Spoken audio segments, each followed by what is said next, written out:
dragons will rule the Seven Kingdoms for the next 100 years. Just as they did the last.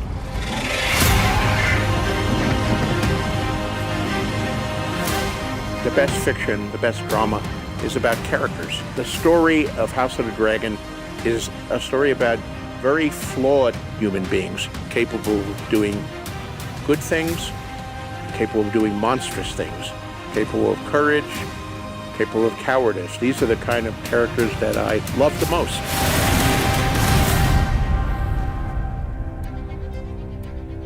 Game of Thrones begins roughly 298 AC, almost 300 years after Aegon's conquest. House of Dragon takes place a couple hundred years before Game of Thrones. Jaehaerys Targaryen, the old king, who was the fourth Targaryen to rule over Westeros, he was only 14 when he ascended to the Iron Throne, and he ruled for 55 years.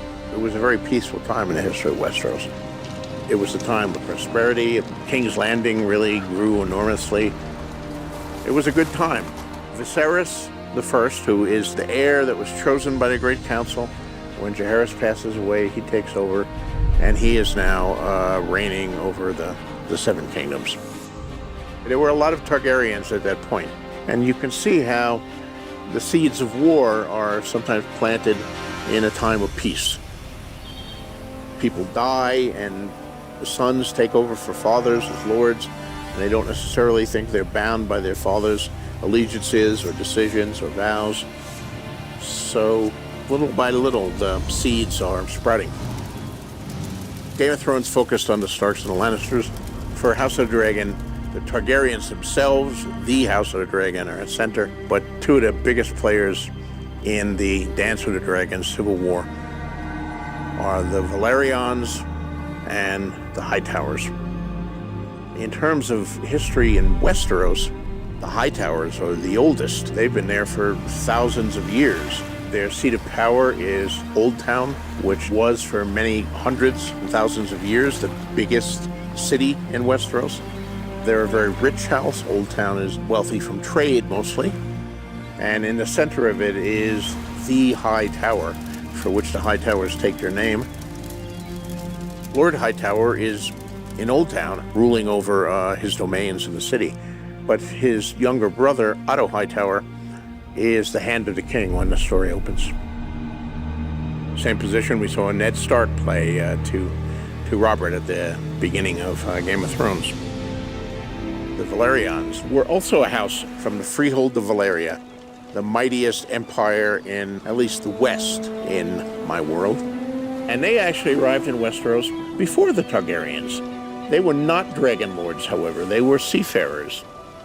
At that time, the freehold of Valeria depended a lot on its trade, and it was a good position to dominate trade from all the kingdoms of Westeros and from other places even further north. So they moved for reasons of trade and wealth.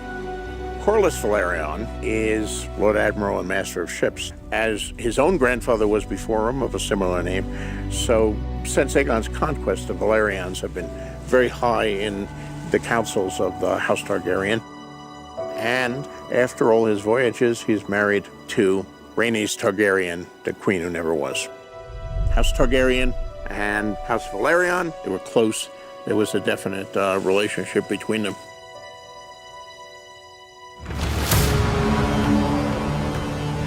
The Targaryens are also an ancient house, but they're not an ancient Westerosi house. They knew that destruction was coming to Valyria and went far away from the capital city, and they settled on the volcanic island of Dragonstone. They were dragon lords in Valyria.